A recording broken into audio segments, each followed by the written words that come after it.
देख चरणों की सेवा मुझे श्री राधे मेरी किस्मत बना दीजिए। श्री राधे मेरी किस्मत बना दीजिए।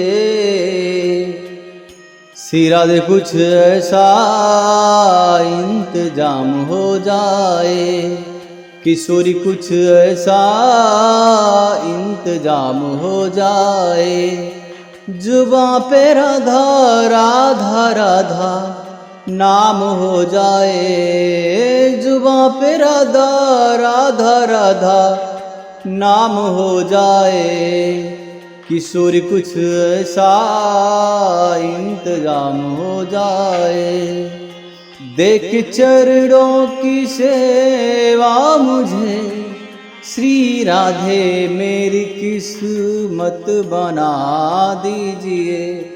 श्री राधे मेरी किस्मत बना दीजिए। जय राधा राधा श्री राधा जय राधा, जय राधा श्री राधा राधा जय राधा। श्रीमद् भागवत महापुराण के प्रथम स्कंद के अध्याय 6 में हम हैं और यहाँ पर नारद जी के पूर्व जन्म के बारे में हम लोग चर्चा कर रहे हैं कि नारद जी इतने बड़े भागवत प्रेमी और भगवान के अवतार बोले जाते हैं। 11वें अवतार है और भगवान नारायण का मन बोला जाता है, क्योंकि भगवान नारायण जब सोचते हैं कि इस भक्त का भला हो तो भगवान के मन के अनुसार नारद जी वहाँ पर प्रकट हो जाते हैं, प्रस्तुत हो जाते हैं। और जिस भक्त को भी मार्गदर्शन कराना होता है नारद जी उसको मार्गदर्शन करा देते हैं। जैसे हम लोग बहुत सारे उदाहरण देख सकते हैं। जैसे ध्रुव जी जब निकले अपना राजपाट सब छोड़ करके, उनके पिताजी थे उत्तानपाद और सुरुचि और सुनीति, दो माता थी, दो उनकी पत्नियां थी। तो जब ध्रुव जी निकले, ध्रुव जी का क्या था, ध्रुव जी अपने पिता की गोद में बैठे हुए थे, बैठना चाहते थे। तो उनकी जो सौतेली माँ थी सुरुचि, वो गोद से उठा करके भगा देती है, धक्का दे देती है, डांट देती है कि अगर तुमको अपने पिता के गोद में बैठना है तो तुमको मेरी कोख से जन्म लेना पड़ेगा। तो इसके लिए तुम जाओ, भगवान तुम्हारी मदद जो है भगवान नारायण ही कर सकते हैं और कोई तुम्हारी मदद नहीं कर सकता है।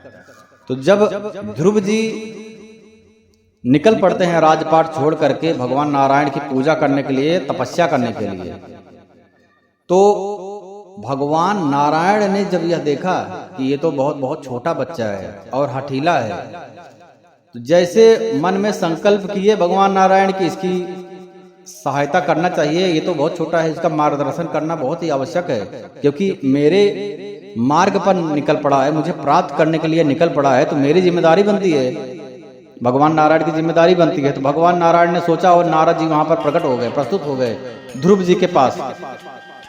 ध्रुव जी की पहले तो परीक्षा लिया कि क्या यह सही में है, योग्य है कि नहीं है। ध्रुव का अर्थ क्या होता है? ध्रुव का अर्थ ही होता है कि जो दृढ़ हो। उन्होंने एक बार जब प्रतिज्ञा कर लिया, जो मन में संकल्प कर लिया, तो नारद जी बोले कि तुम नारायण के तपस्या के लिए जा रहे हो, जिस काम के लिए जा रहे हो, चलो तुमको पूरा राज का राजा बना देते हैं। उत्तानपाद को बोल करके चलो तुमको राज का राजा बना देंगे, क्यों अपने आप को इतना कष्ट देना चाहते हो? तो ध्रुव ने कहा नहीं, मैं प्रतिज्ञा कर लिया हूँ, तो मैं अब मार्ग से पीछे नहीं हटने वाला हूँ। और यदि भगवान नारायण के मार्ग पे चलते ही मुझे राजा राजपद की प्राप्ति हो रही है, तो भगवान नारायण को यदि हम प्राप्त कर लेंगे तो क्या फल होगा? तो निश्चय ही यह बहुत ही बड़ी उपलब्धि होगी। तो अब मैं मार्ग से नहीं हटूंगा। नारद जी ने तरह तरह के लाभ प्रलोभन दिए, तुम दीर्घ काल हो जाओगे, बहुत सारी स्त्रियां होंगी, बहुत सारी रानियां होंगी, बहुत सारे राज्य होंगे तुम्हारे, एक छत्र राजा हो जाओगे। तमाम प्रकार के नारद जी ने प्रलोभन दिया, लेकिन ध्रुव ने सारे प्रलोभन को ठुकरा दिया। तो अंत में नारद जी ने मंत्र दिया और बोला ठीक है तुम जरूर सफल हो जाओगे। तो वैसे ही जगह जगह पर जहाँ पर भी नारायण संकल्प करते हैं, मन में विचार करते हैं, नारद जी वहीं पर प्रकट हो जाते हैं। भक्त प्रहलाद को भी दीक्षा नारद जी ने ही दिया था। तो इसलिए भगवान नारायण ने सोचा कि कंस को एक बार और मौका दिया जाए। नारद जी वहाँ प्रकट हो गए, कंस को समझाने लगे कि वो साक्षात परम ब्रह्म है, नारायण है, उनसे जीत पाना असंभव है, इसलिए तुमको उनके शरण में ही जाना चाहिए। और यही चीज़ रावण को भी समझाने गए। तो इसीलिए भगवान का मन जो है नारद जी हैं और हमेशा कहते रहते हैं नारायण नारायण श्रीमन नारायण नारायण नारायण। तो वही नारद जी पहले थे दासी पुत्र, और जब उनकी माता मर गई, एक सांप काट लिया, माता जी मर गए, तो नारद जी को देखने वाला कोई नहीं था, उनके आगे पीछे कोई नहीं था, तो निकल गए उत्तर दिशा में। उत्तर दिशा बहुत ही शुभ माना जाता है। जब किसी को धन प्राप्त करना है तो ईशान कोण, उत्तर और पूर्व के कोने का जो दिशा होता है उसको साफ सफाई करना चाहिए, कहीं भी गंदगी ना हो। तो ऐसा माना जाता है कि बहुत ही शुभ होता है, लक्ष्मी का आगमन वहीं से होता है। तो जब नारद जी थक गए तो ये जगह पर ध्यान करने के लिए बैठ गए। जैसे ही ध्यान करने के लिए बैठे तो उनके हृदय में भगवान नारायण ने एक थोड़े समय के लिए अपना जो रूप है आनंद स्वरूप प्रकट कर दिए। तो नारद जी समस्त अब कहाँ बैठे हैं, माया रूपी संसार को भूल गए, खुद अपने आप को भूल गए उस परम आनंद को प्राप्त करके। और उसके बाद वह आनंद लुप्त हो गया, भगवान नारायण फिर से लुप्त हो गए। तो नारद जी विह्वल हो गए, नारद जी विह्वल हो गए। अरे वो आनंद, परम आनंद कहाँ गया, मेरे हृदय से कहाँ गया, वो लुप्त कैसे हो गया। परंतु भगवान थोड़े ही समय के लिए आए थे, यह बताने के लिए आए थे कि मैं हूँ। अक्सर यही बहुत सारे लोगों का प्रश्न रहता है, भगवान कहाँ है, भगवान है तो दिखाओ। और आजकल तो ऐसे ऐसे बहुत बड़े बड़े ज्ञानी लोग पड़े हैं, वो तो अयोध्या को भी तो झूठा बता देते हैं, ये तो कहानी है, राम की, श्री राम जी की नगरी है ही नहीं। मथुरा भी कहानी बता देंगे, गंगा नदी को भी दूसरा नदी बता देंगे, क्या भरोसा है। ऐसे ऐसे पागल लोग पड़े हुए हैं धरती लोग पर। तो वैसे ही भगवान ने साक्षात उनको आभास कराया कि मैं हूँ और तुम मार्ग पर, मुझे प्राप्त करने वाले मार्ग को छोड़ो मत।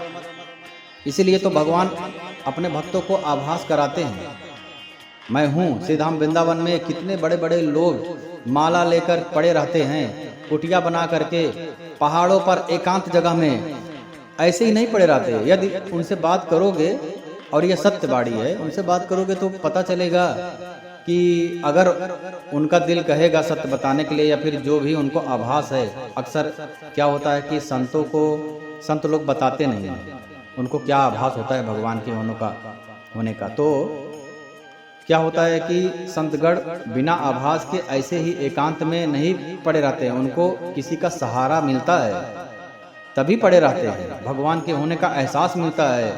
और ऐसी परिस्थिति आ जाती है जहाँ पर कोई उनकी सहायता नहीं करता, तो भगवान परम ब्रह्म किसी न किसी रूप में मदद कर लेते हैं, जिससे आंखें खुल जाती है उनकी।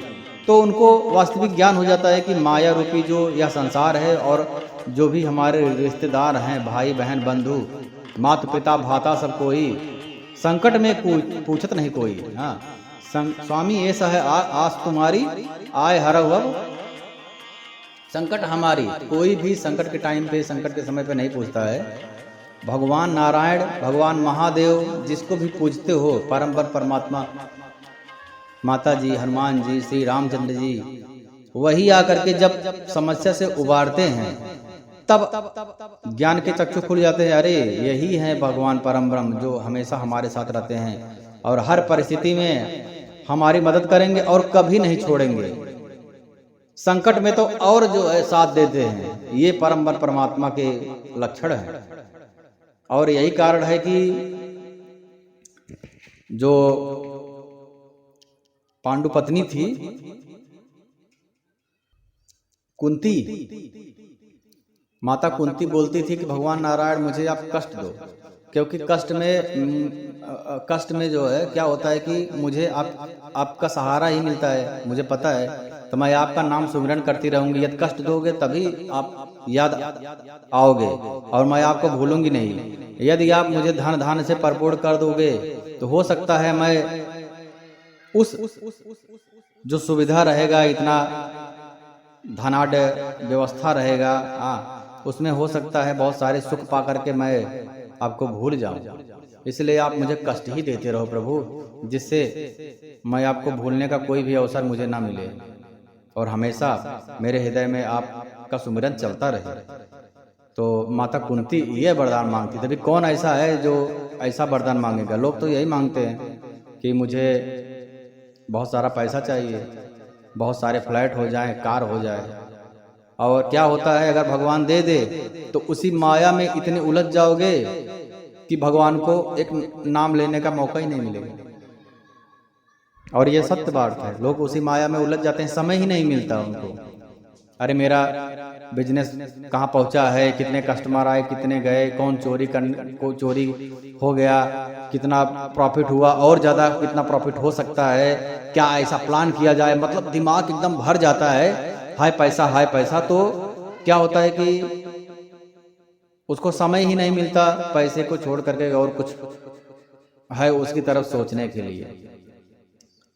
तो नारद जी के हृदय में भगवान ने एक बार दर्शन करा दिया कि मैं हूं, तो मैं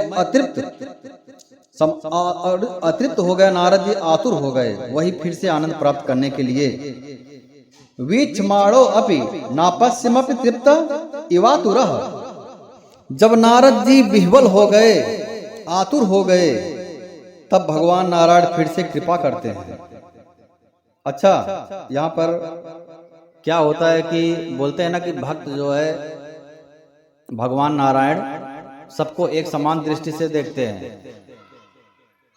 सारे मनुष्यों को भगवान ने ही बनाया है तो सबको एक समान दृष्टि से देखते हैं, ऐसी बात नहीं है।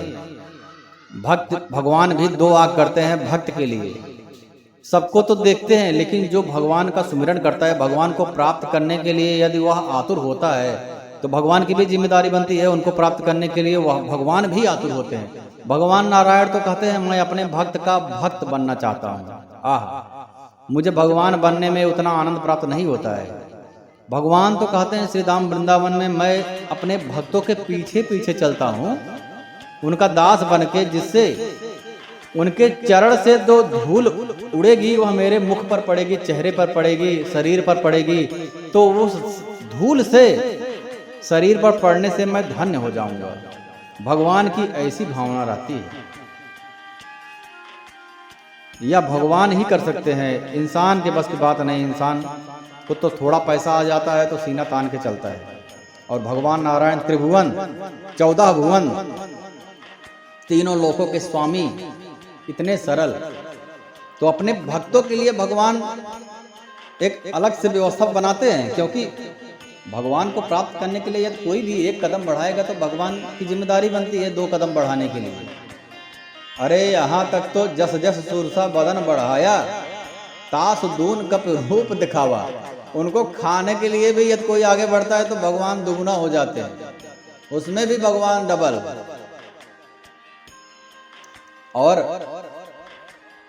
माता सीता बोलती थी हनुमान जी से कि क्या प्रभु मेरे स्वामी मुझे याद करते हैं कि मुझे भूल गए हैं? तो हनुमान जी ने क्या कहा कि आप जितना याद करती हो माता जी उनका दुगुना, तुमसे प्रेम राम के दुगुना।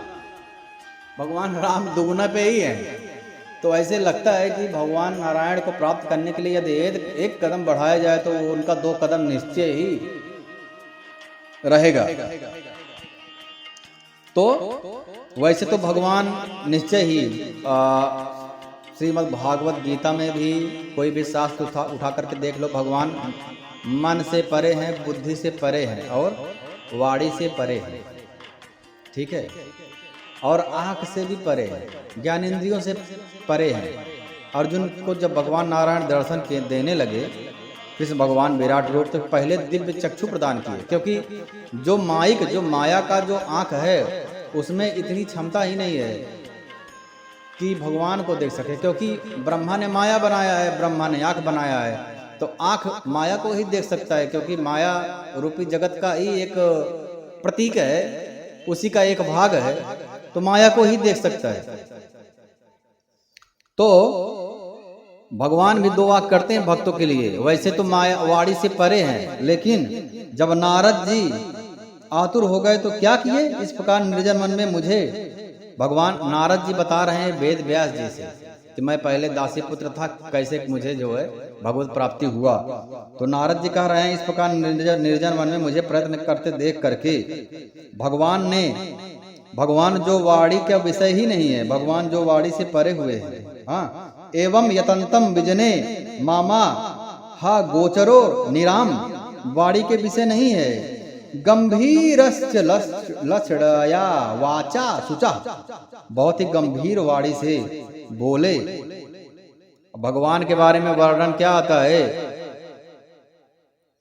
पग बिन चले सुने बिन काना, कर बिन कर्म करे बहुनाना। तो भगवान नारायण जो है उनके बारे में कोई भी साइंस का कोई भी एक रूल नहीं चलता है, कोई भी नियम कानून भगवान के बारे में कोई वर्णन कर नहीं सकता है। अरे जब वेद शास्त्र नहीं कर सकते भगवान के बारे में, ठीक एक माध्यम है, एक सहायक है, जितने भी ग्रंथ हैं, जितने भी वेद पुराण है, सब एक सहायक हैं। ना आत्मा प्रवचनेन लभ्यो ना वेदना ना बहुना सुतेन, हाँ, ना आत्मा बलहीनेन लभ्यो।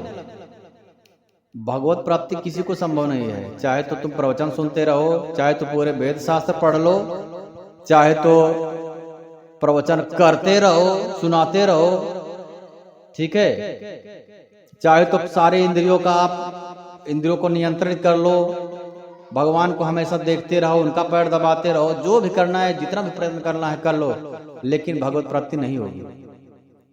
तो होगी कैसे? होगी केवल एकमात्र साधन है, हर जगह वही प्रचलित है, सत्संग से भी वही समझ में आता है, एकमात्र साधन है भगवत प्राप्त करने का, वो है कृपा। जा पर कृपा राम की होई, ता पर कृपा करम सब कोई, और हर व्यापक सर्वत्र समाना, प्रेम ते प्रकट हो ही मैं जाना, प्रेम से प्रकट होते हैं, बिनु हरि कृपा मिले ही नहीं संता, और बिनु सत्संग विवेक न होए। भगवान जब कृपा करेंगे तो आपको पहले क्या होगा, पहले आपको संत मिलेंगे, उसके बाद सत्संग करोगे तो आपको विवेक जागृत होगा, एक क्रम है। जब विवेक जागृत होगा तब आप कृपा प्राप्त करने के रास्ते पे चलोगे। जैसे कि कोई गरीब है उसकी सेवा करोगे, कोई भूखा है उसको खिलाने में आपको आनंद आएगा। तो ऐसे सब सेवा देख करके जीवों के ऊपर, इंसान ही नहीं, जीवों, कुत्ता, बिल्ली, किसी का एक्सीडेंट हो गया कुत्ते का, उसको देख करके आप दया आएगा और उसको सहायता करोगे उसकी। तो जब भगवान नारायण यह सब देखेंगे, यह तो जीवों की मदद कर रहा है, और जीवों के रूप में भगवान नारायण ही सब जगह व्याप्त है। तब जब उनकी इच्छा होगी, उनकी दृष्टि पड़ेगी, हाँ ठीक है, अब कृपा का हकदार तो बन गया है, मन शुद्ध हो गया है, तब जाकर के कृपा करेंगे तो वैसे ही कुछ चमत्कार हो जाएगा, भगवत प्राप्ति हो जाएगा। अन्यथा आप जितना भी प्रयत्न करते रहो, कुछ भी नहीं होगा। गुरु जो सही में सत्संग है, सत्संगी है, जो सही में गुरु है, संत है, उनकी सेवा करो तो भगवान नारायण जल्दी कृपा कर सकते हैं। गारंटी नहीं है, क्योंकि ग्रंथ यही कहते हैं, संतगण यही कहते हैं कि भगवान नारायण जो है उनको सबसे प्रिय संत हैं,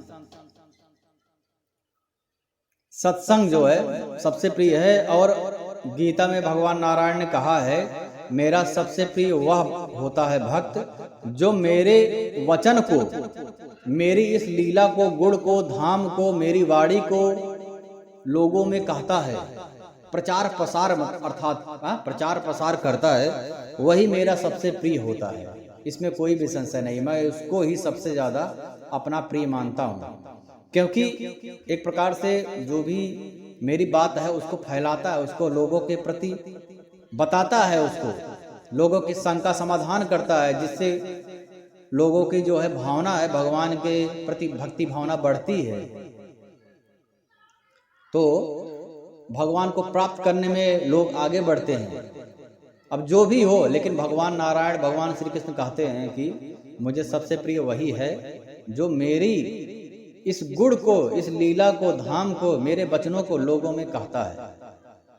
और एक और बात बहुत गुह्यतम बोला गया है 18वें अध्याय के 66, 67, 68 श्लोक में कि भगवान के बारे में जो कथा है, जो भी भगवान के नौधा भक्ति है, गुण लीला धाम, उनका कीर्तन भजन जो भी है बताना उनको ही चाहिए जो योग्य हो, अर्थात जिनकी भावना हो। ऐसे नहीं कि जो भगवान को ना मानता हो, नास्तिक हो, या फिर आप प्रवचन दे रहे हो और वो हंस रहा है, भगवान का अपमान होगा इससे, तो इससे पाप होगा।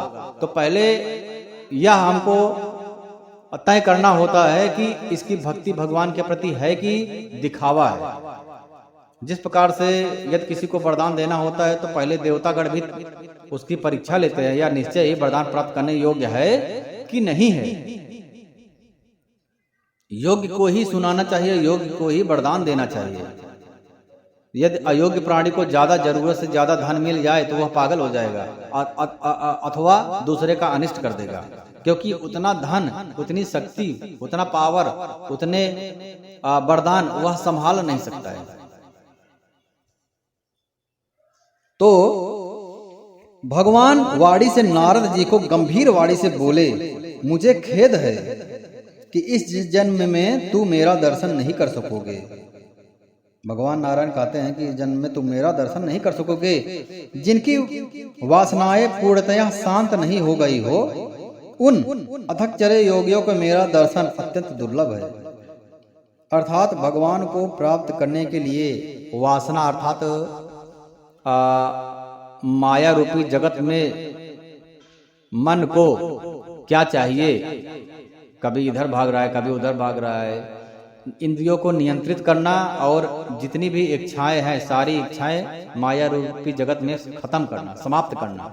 केवल एकमात्र इच्छा हो भगवान को प्राप्त करने का, और कोई भी अंदर इच्छा ना हो, ना तो पैसा प्राप्त करने का, ना तो पुत्र, ना तो संतान, ना तो कहीं घूमने का, ना तो कहीं खाने का, ना तो पीने का, क्या मिलेगा क्या, कुछ भी नहीं। एकमात्र इच्छा हो भगवान को प्राप्त करने का, और कोई भी इच्छा ना हो, कोई भी वासना ना हो। तो काम की वासना होती है, कोई भी वासना ना हो तो उसको मेरा दर्शन हो सकता है, और तुम्हारी अभी कुछ वासनाएं बाकी हैं, तो इसीलिए दर्शन दुर्लभ है। तो हे निष्पाप बालक, तुम्हारे हृदय में मुझे प्राप्त करने की लालसा जो है, जागृत करने के लिए ही मैंने एक बार तुम्हें अपने रूप की झलक दिखाई है।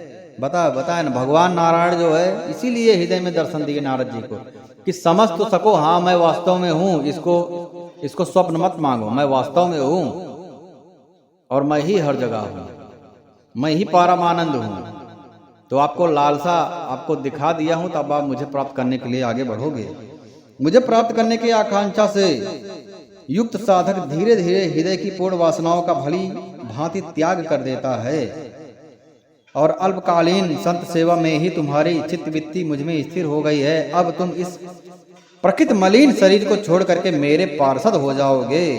भगवान नारायण वरदान देते हैं, सत्सेवया दीर्घयाते जाता मयि दृढ़ामति हित्वा वद्यमिमं लोकम गन्त्वा मज्जनतामसि। तुम मेरे पार्षद हो जाओगे।